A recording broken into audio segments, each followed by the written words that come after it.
Por el espacio. Bueno, mi nombre es Jorge Cárdenas, soy internista en la Fundación Cardio Infantil y epidemiólogo clínico de la Universidad de Rotterdam y me estoy trabajando ahorita en el departamento médico de Alexion Pharma. Estoy muy honrado de poder exponerle a mis colegas internistas y a los internistas en formación. Entonces, bueno, sin más dilación, vamos a empezar sobre el tema. Entonces, bueno, empecemos con un caso clínico bastante sencillo, una paciente femenina de 18 años que es estudiante, paciente que tiene lupus, de esas pacientes que sabemos que son jóvenes y con lupus y que no se cuidan, que llega con un mes de evolución por un cuadro de náuseas, vómito, oliguria, con coluria, con diarrea no disentérica, con cefalea, que fue progresivamente aumentando intensidad todos estos síntomas, por lo cual ella decide consultar a urgencias. En urgencias, que se encuentra el paciente que está febril, está taquicárdica, normotensa, está con ligera somnolencia y está con palidez mucocutánea generalizada y con deshidratación grado 2. Se pide unas exámenes de laboratorio, tiene anemia de 7.8 gramos sobre decilitro, hemoglobina, perdón, plaquetas de 78.000 y leucocitos ligeramente elevados. La función renal, creatina de 2.8, con nitrógeno ureico 96 y el parcial de orina, proteinuria sin hematuria. Bueno, entonces vemos que la paciente ya estaba con lesión renal aguda y se le tomaron también otros paraclínicos que mostraba que tenía bilirrubinas indirectas aumentadas, transaminasas ligeramente elevadas y LDH en 900 marcadamente elevado, con tiempos de coagulación que están dentro de la normalidad.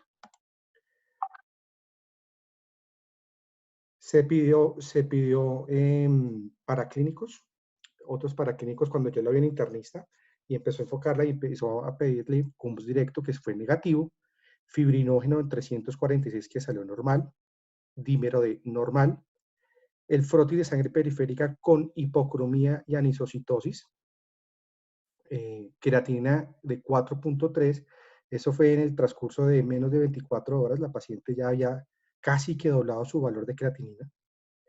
Y por el cuadro de diarrea se tomó un panel gastrointestinal, un film array, que salió negativo.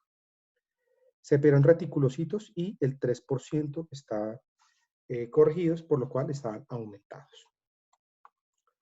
Entonces, bueno, ¿cómo podríamos enfocar a este paciente? Entonces, enfoquemos las trombocitopenias. Las trombocitopenias pueden enfocarse en 4 mecanismos, ya sea por producción disminuida, por secuestro, destrucción incrementada o hemodilución. Hemodilución básicamente en los pacientes que tienen transfusión masiva, que es lo que vemos nosotros en medicina interna. En producción disminuida tenemos las deficiencias de vitamina B12 o de folato, algunos síndromes congénitos como la anemia de Fanconi, el síndrome de Wiskott-Aldrich, etc. Cuando tenemos daño de médula ósea, anemia plástica, cuando tenemos daño citotóxico por quimioterapia, por malignidad, por mielodisplasia o pacientes que fueron sometidos a alguna terapia de radiación. Entonces, hay daño en médula ósea y, por supuesto, que trombocitopenia. El otro es secuestro, nuestro amigo cirrótico con esplenomegalia, enfermedades también, por ejemplo, de mielofibrosis, y algunos linfomas esplénicos pueden causar también secuestro plaquetario. Aumento la destrucción mediada inmunológicamente, también nuestra amiga la púrpura trombocitopénica inmune, el lupus eritematoso sistémico con el síndrome de Evans, las inducidas por medicamentos, o nuestro también conocido HIT o trombocitopenia inducida por heparina. Bueno.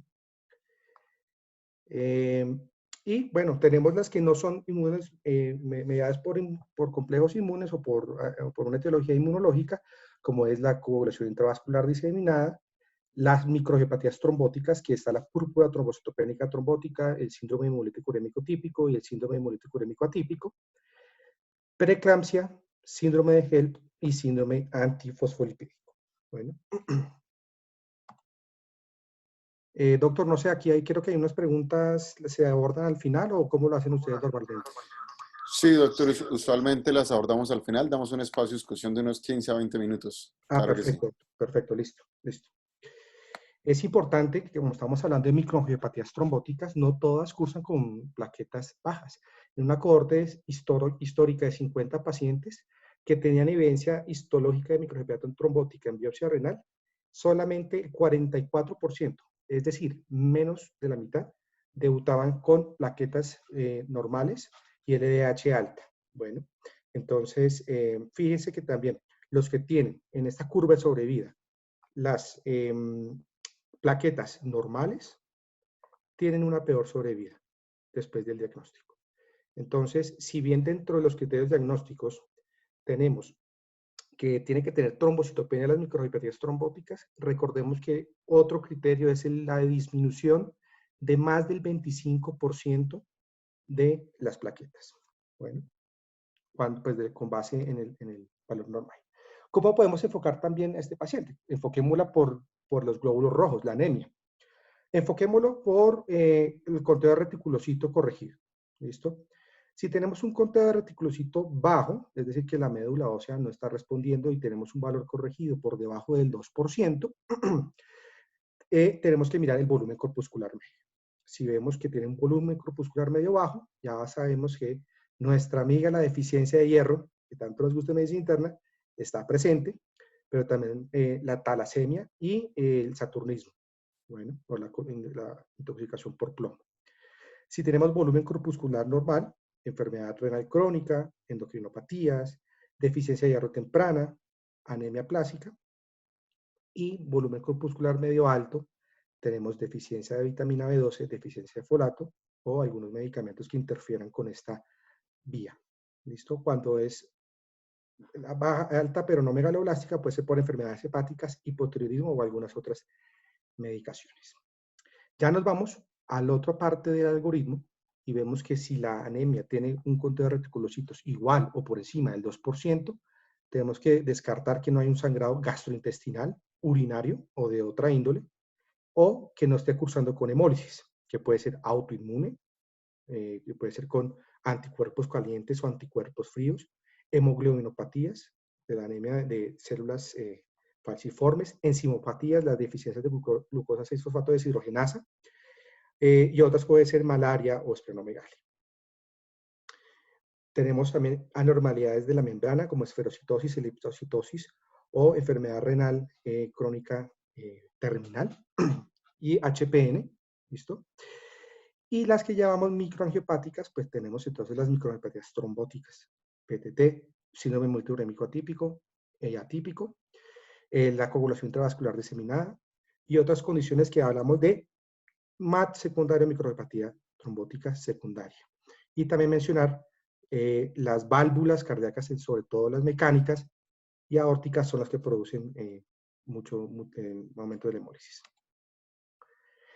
Y si hablamos más específicamente de las anemias hemolíticas, pues tenemos que anemias hemolíticas con conteo de reticulocitos por encima de 2%, tenemos que hacer el frotis de sangre periférica y con base en los hallazgos de ese frotis de sangre periférica, podemos catalogarlos en ciertos grupos que nos orientan hacia alguna determinada etiología y, por supuesto, a un tratamiento mucho más temprano.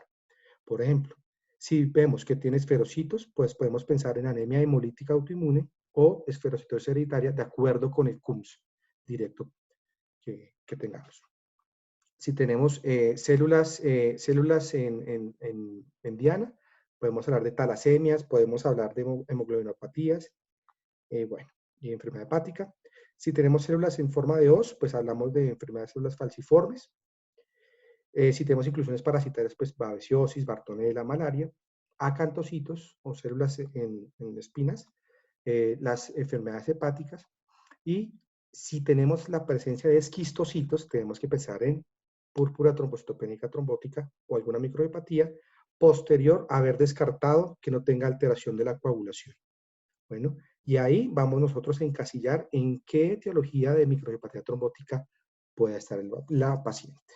Bueno, recordemos el frotis de sangre periférica. Quiero hacer es un énfasis acá en la presencia de esquistocitos. ¿Listo? Algunos dicen que parecen una empanada, como me decían algunos muy residentes, o que parecían como en forma de fantasma de Pac-Man.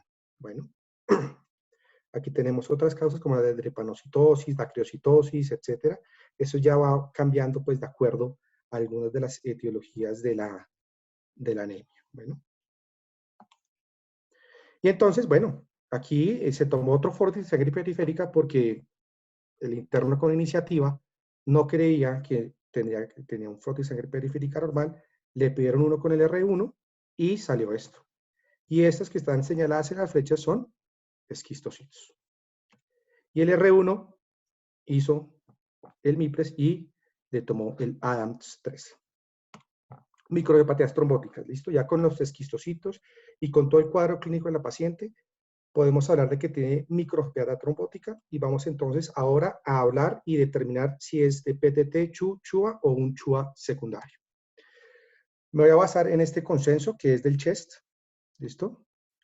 El consenso del CHEST de 2017 engloba las microhepatías trombóticas en 3 grupos, como ya les he mencionado y como ustedes ya conocen, la púrpura trombocitopénica trombótica, caracterizado por una actividad del ADAMTS 13 menor al 5 al 10%, la literatura no se pone de acuerdo, y por lo general es causada por anticuerpos contra el factor ADAMTS 13. El ADAMTS 13 es simplemente un jardinero que poda el factor de von Willebrand que crece naturalmente el endotelio y al no tener una actividad por encima del 5 al 10%, el factor de von Willebrand va creciendo y va obstruyendo los capilares y los vasos muy pequeños. Eso es lo que genera el mecanismo fisiopatológico de la púrpura trombocitopénica trombótica.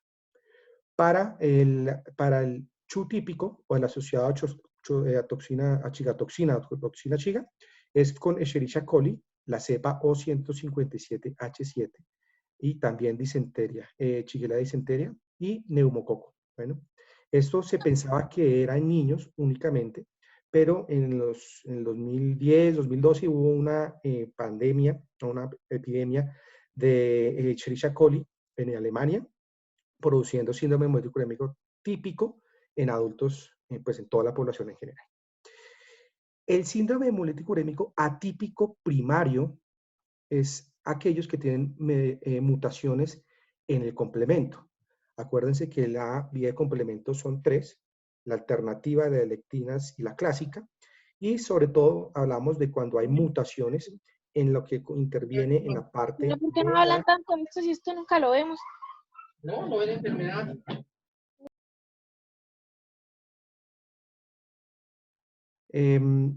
Bueno, seguimos.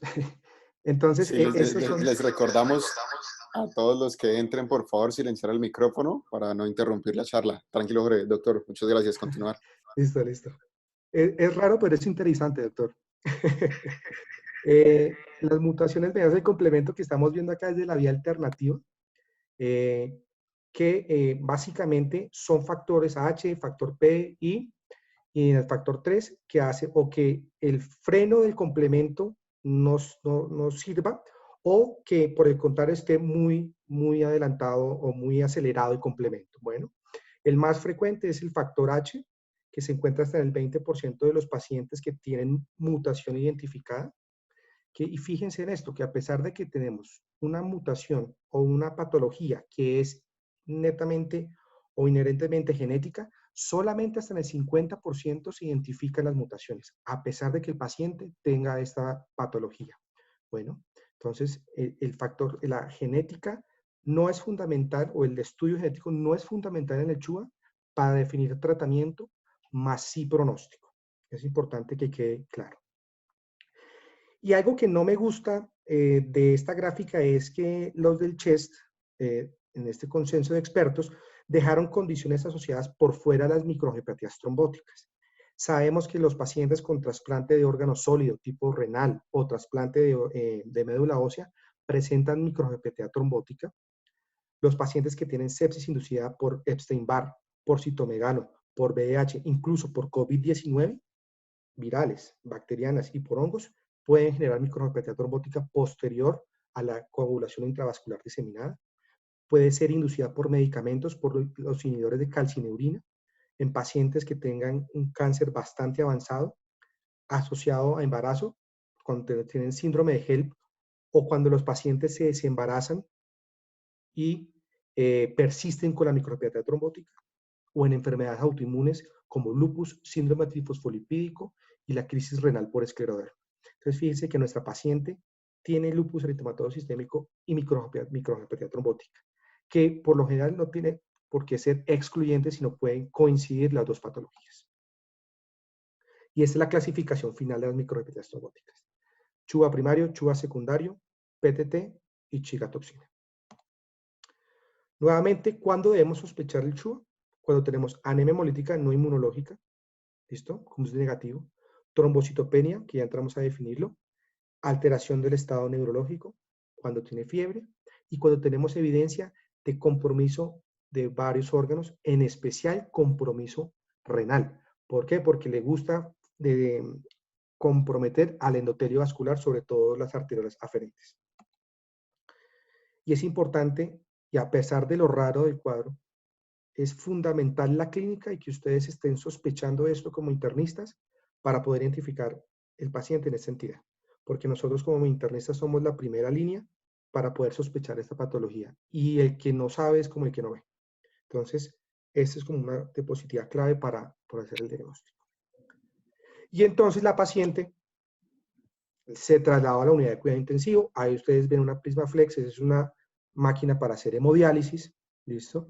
Le fue tan mal que incluso se encaneció la paciente. Y bueno, fue trasladada a la unidad de cuidado intensivo. La residente de unidad de cuidado intensivo, la residente de la R3 de medicina interna que está en la unidad de cuidado intensivo, su rotación por UCI, le dice al profe, ¿será que tiene coagulación intravascular diseminada?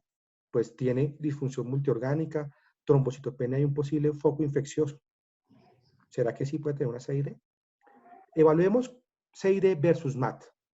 CID, las causas pueden ser sepsis, trauma y cáncer. Las manifestaciones clínicas, la más importante en la coagulación intravascular diseminada son las manifestaciones de sangrado.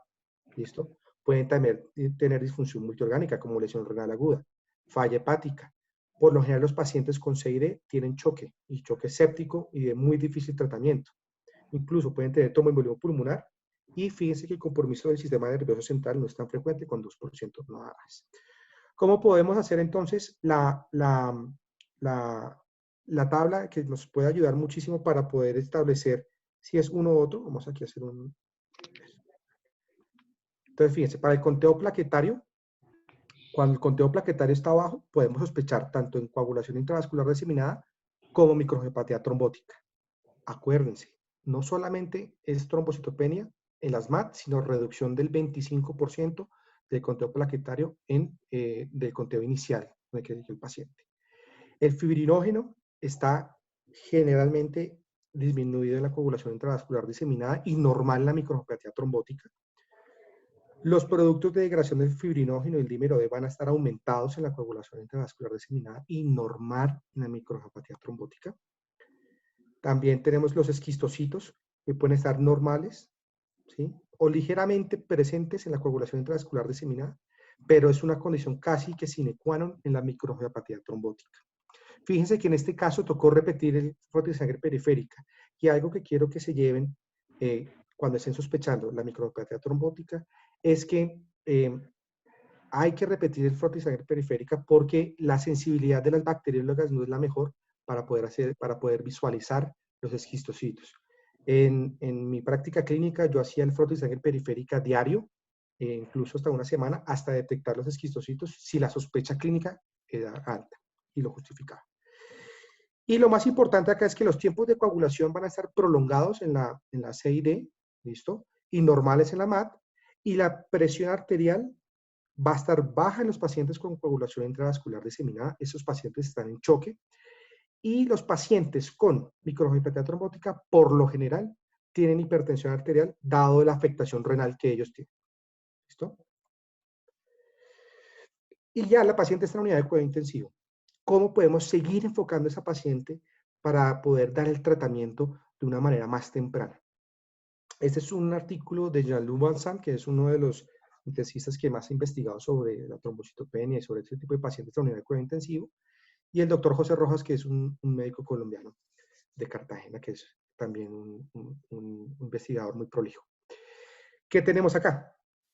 Empecemos de nuevo. Paciente con trombocitopenia que se define por debajo de 150.000 o una disminución de más del 25%. Si tenemos alguna de esas, anemia hemolítica, tenemos que mirar que no tenga anemia hemolítica microangiopática, es decir, que tenga CUMS directo negativo, que tenga LDH elevada, que tenga esquistocitos, que tenga bilirrubina indirecta aumentada. Y si es el caso de que no lo tiene, pues tenemos que investigar otras causas de trombocitopenia. Por el contrario, si corroboramos que además de trombocitopenia tiene anemia hemolítica microangiopática, lo que vamos a hablar es descartar que no tenga una coagulación intravascular diseminada. Por lo cual, toca pedirle el perfil de coagulación, que es tiempos de coagulación como PTT, dímero D y el INR. Bueno, otras causas de trombocitopenia, artefactos por laboratorio, inducida por medicamentos, inducida por heparina, falla hepática, trasplante, enfermedad autoinmune. Las causas son variadas. ¿Listo? Aquí lo que tenemos es que si el perfil de coagulación está normal, pensamos en microangiopatía trombótica, ¿vale? Si está normal, pensamos en coagulación intravascular diseminada y por lo general esos pacientes van a estar con sepsis y debemos tratar la causa. Entonces, se debe tomar en este caso la actividad de Adams 13.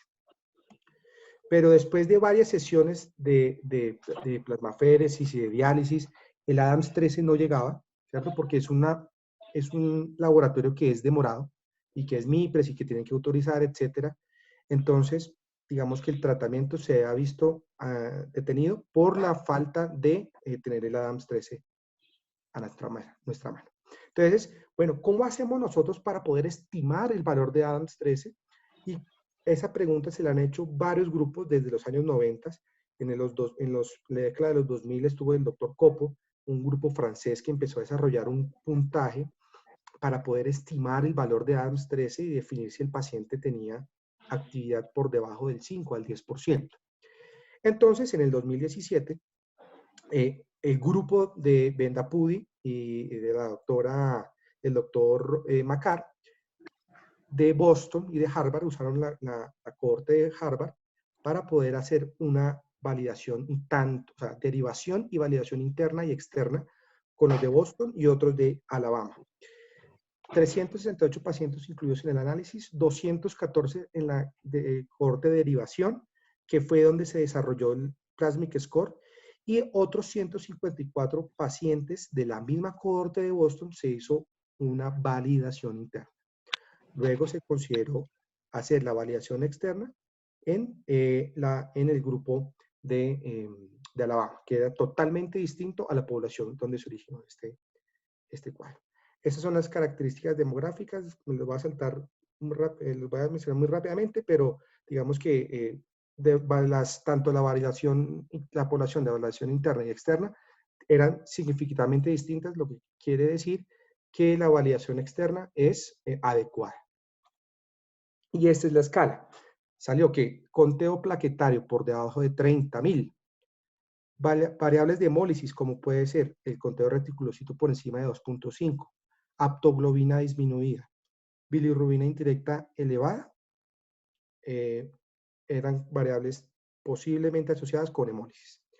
Que el paciente no tuviera antecedente de cáncer, que no tuviera historia de trasplante de órgano sólido, que tenga un volumen corpuscular por debajo de 90, tiempos de coagulación normales medidos por INR y creatina por debajo de 2 miligramos de cilitro. ¿Listo? Entre más puntaje, el puntaje máximo es 7, entre más puntaje, mayor probabilidad de que tenga Adams 13 por debajo del 5%, sugestivo de púrpura trombocitopénica trombótico PTT.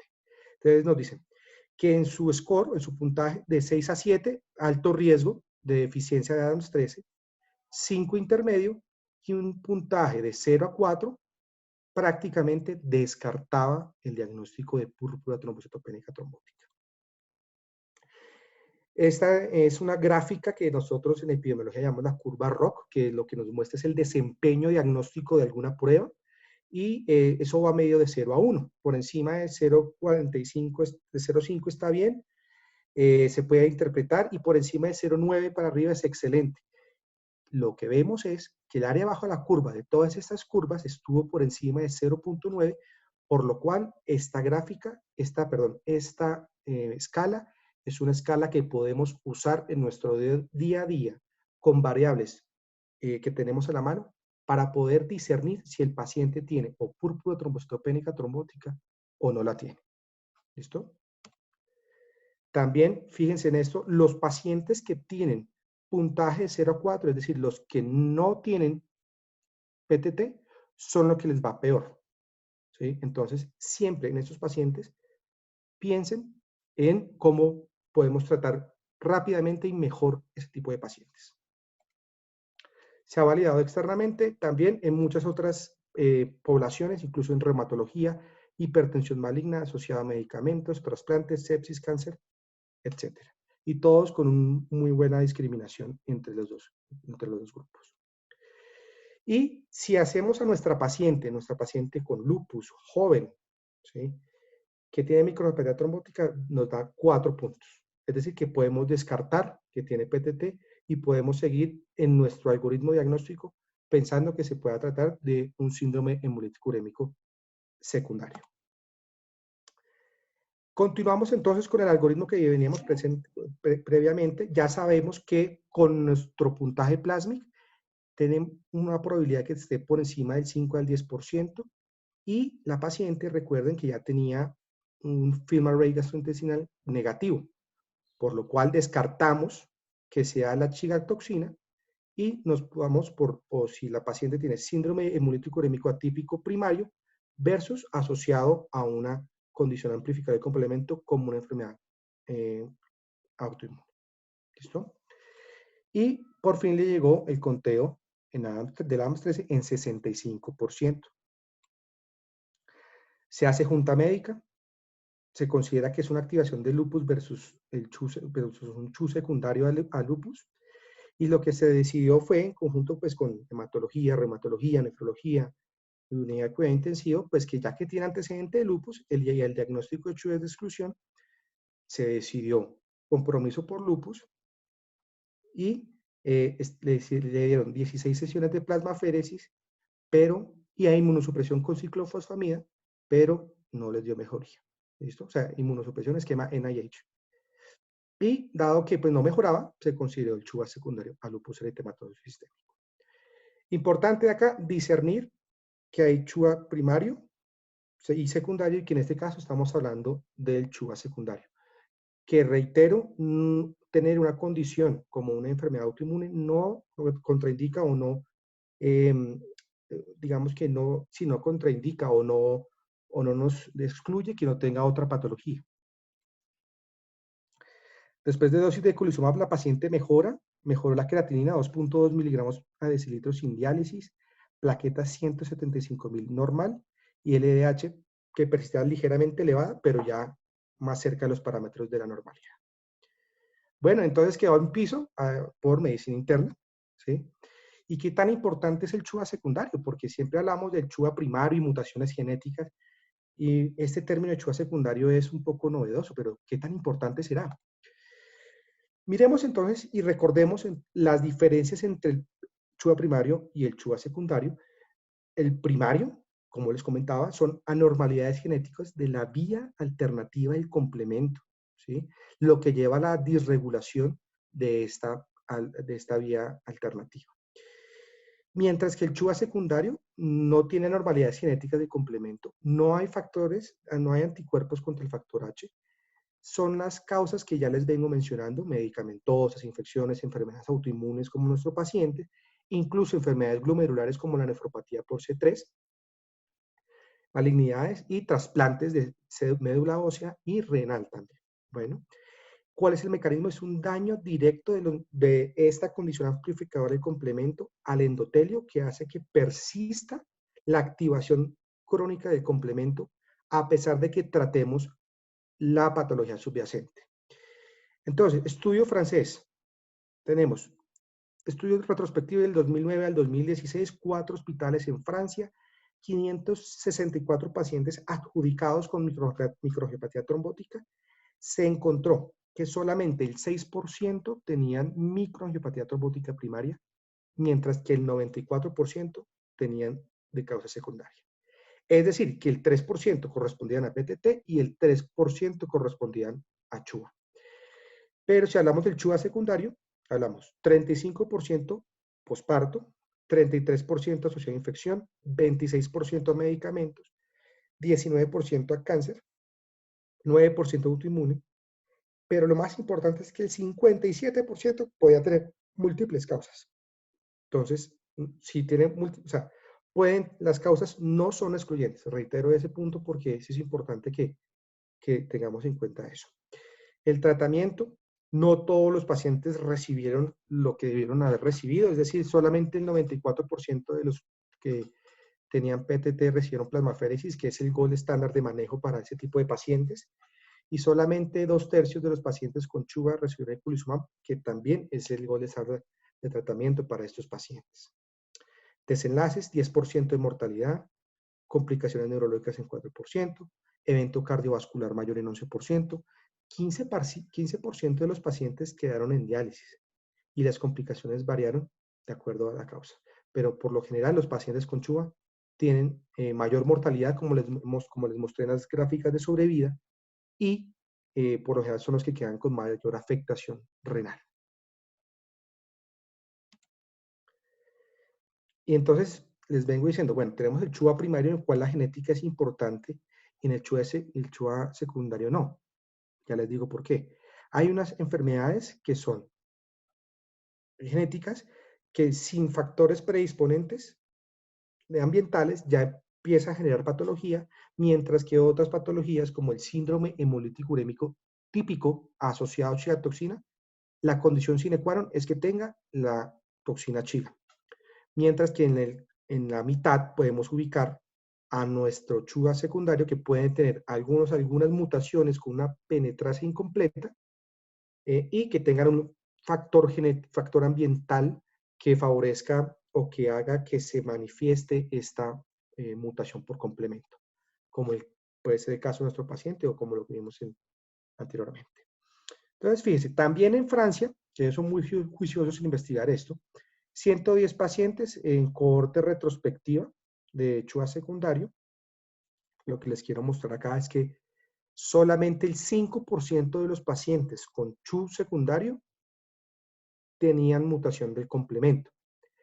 Y lo que es peor, los controles sanos que ellos usaron tenían hasta el 6 al 8% de mutaciones. Entonces, el CHUA secundario no es una enfermedad genética, sino es una enfermedad compleja que requiere de algún polimorfismo genético no descubierto, más una condición ambiental que favorezca esa expresión y persistencia de activación del complemento. Entonces, diagnóstico diferencial. Trombocitopenia, menos de 150.000 o disminución del 25%, con hemólisis microangiopática, esquistocitos y o LDH elevada y o disminución de aptoglobina y o anemia con elevación de bilirrubina. Uno más de los siguientes: síntomas neurológicos, insuficiencia renal, síntomas gastrointestinales, síntomas cardiovasculares, pulmonares y visuales, siendo el renal el más frecuente. ¿Listo? Cuando tengamos eso, y como yo les dije que el diagnóstico del CHUA es clínico, tenemos que evaluar la actividad de AMS13 posteriormente y si requiere de toxina chiga. ¿Por qué? Porque si un paciente se presenta sin diarrea, sin disentería, pues no tiene ningún sentido estudiar el síndrome hemolítico urémico típico.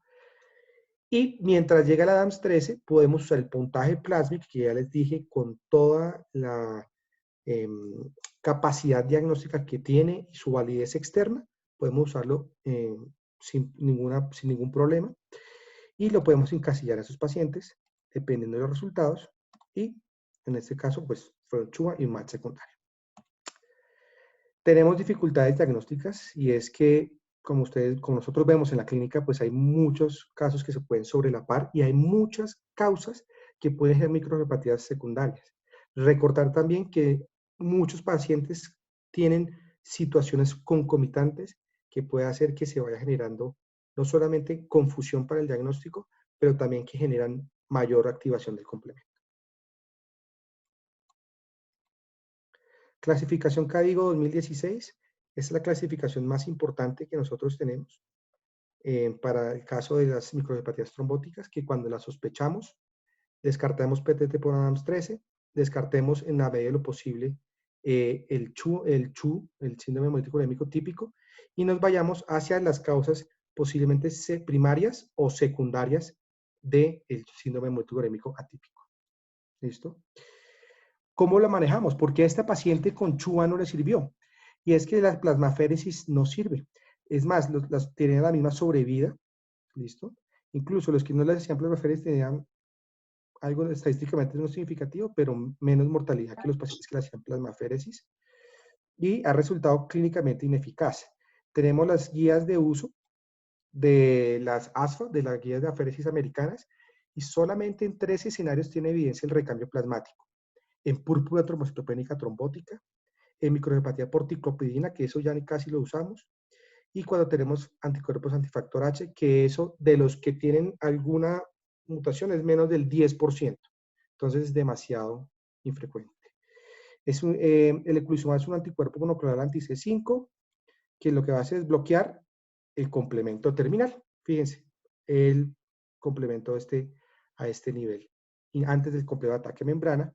Y lo importante es que el C3A y el C3B quedan intactos y pueden seguir haciendo funciones de anafilotoxina débil, aclaramiento de complejos inmunes y opsonización microbiana. ¿Listo? Esto es nuestro estudio pivotal que usamos en 37 pacientes con 64 semanas de seguimiento. Lo que mostró fue inhibición de la progresión de la microangiopatía trombótica, mejoría de los parámetros hematológicos, y disminución en el tiempo de recambio plasmático y de diálisis. En la primera semana, los pacientes tuvieron una mejoría de 40.000 plaquetas, que eso nos saca a los pacientes del rango crítico, ¿listo? Y que nos deja pues con un conteo seguro para poder incluso dar de alta o continuar otro tipo de tratamientos. Bueno, el aumento promedio a las 26 semanas fue de 73.000 plaquetas, y en el 82% de los pacientes se logró normalización de las mismas. Hay varios estudios prospectivos de eculizumab, y lo más importante es que el tratamiento continuo con eculizumab en todos los estudios a 2 años se demostró que tiene una mejoría rápida y significativa de la cifra de plaquetas y de la función renal sostenida durante 2 años. Y este sería en nuestro esquema de microcefatías trombóticas cómo es el tratamiento, y haciendo para púrpura trombocitopenia trombótica, plasmaféresis con rituximab, para el síndrome hemolítico urémico típico, tratamiento de soporte y antibiótico, e incluso algunos dicen que no hay que darle tratamiento antibiótico. Para el CHUA primario, obviamente que hay que darle eculizumab porque eso ya está descrito pues desde el 2011 para acá en varios estudios. Y en el CHUA secundario se debe dar el tratamiento dirigido a la condición inicial, o sea, ya sea lupus, ya sea la CID, ya sea el trasplante, el rechazo al trasplante, etcétera. Y si con ese tratamiento no se ha logrado controlar la amplificación del complemento descontrolada, pues lo que tendríamos que entrar a evaluar es el uso de eculizumab. ¿Okay? Y esto ha sido demostrado en varios escenarios. E incluso aquí el doctor Praga, que es un nefrólogo bastante conocido que ha investigado sobre el complemento, nos dice, ya también en recomendación de experto, que en casos de CHUA secundario, 4 a 8 semanas de eculizumab estuvieran bien para este tratamiento. Entonces, digamos que sí se ha demostrado que sirve este medicamento en el CHUA secundario, sobre todo para disminuir la función, para mejorar la función renal. ¿Listo? ¿Y por cuánto tiempo? Porque esa es también la otra pregunta que dicen, bueno, pero, a ver, con el CHUA primario hay una mutación genética, pero con el secundario no. Estudio también que evaluó eculizumab en CHUA secundario en 29 pacientes. Lo que demostró es que tratamientos cortos con eculizumab puede resultar en una mejoría rápida de los pacientes con CHUA secundario, a pesar de que la microbiopatía ha persistido y que la función renal ha persistido después de tratar la condición que llevó a la microbiopatía trombótica. Es importante que quede claro también. ¿Listo? En inducida por medicamentos de 2 a 30 semanas, ¿sí? Se puede demorar no, no en duración, pero sí en cuánto se demora el tratamiento, ¿sí? 2 a 30 semanas. ¿Listo? Con enfermedades sistémicas, por ejemplo, el lupus eritematoso sistémico, la esclerodermia, el Churg-Strauss o el síndrome antifosfolipídico primario, puede demorarse de 2 a 130 semanas. ¿Listo? Otras causas, posparto relacionado a cáncer, rechazo humoral agudo, linfatictasia primaria intestinal, bueno, que eso sí es bastante raro, puede ser de 3 a 64 semanas, o sea que es muy variable todo el tiempo de tratamiento en ese tipo de pacientes. Para finalizar, ahí ya sabemos que existe el CHUA primario y el CHUA secundario, que el CHUA secundario, a pesar de que es secundario, es muy prevalente, el 94 versus el 6%, y solamente el 5% del estudio genético está positivo en los CHUA secundarios. ¿Listo? Que las condiciones que pueden amplificar el complemento no son excluyentes de la microangiopatía trombótica del CHUA secundario. Se requiere una alta sospecha clínica, una sospecha clínica que debemos tener nosotros como internistas. Sabemos que el inicio temprano de la terapia es crucial, ya sea para hacer un cateterismo, ya sea para iniciar antibiótico, para todo un tratamiento temprano es crucial. Y la duración está aproximadamente entre 4 a 8 semanas, recomendación de expertos, pero obviamente hay que seguir el paciente y evaluar función renal y evaluar parámetros hematológicos para definir cuándo podemos suspender la terapia. Bueno, y muchísimas gracias por su tiempo. Y bueno, no sé, doctor, si hay preguntas.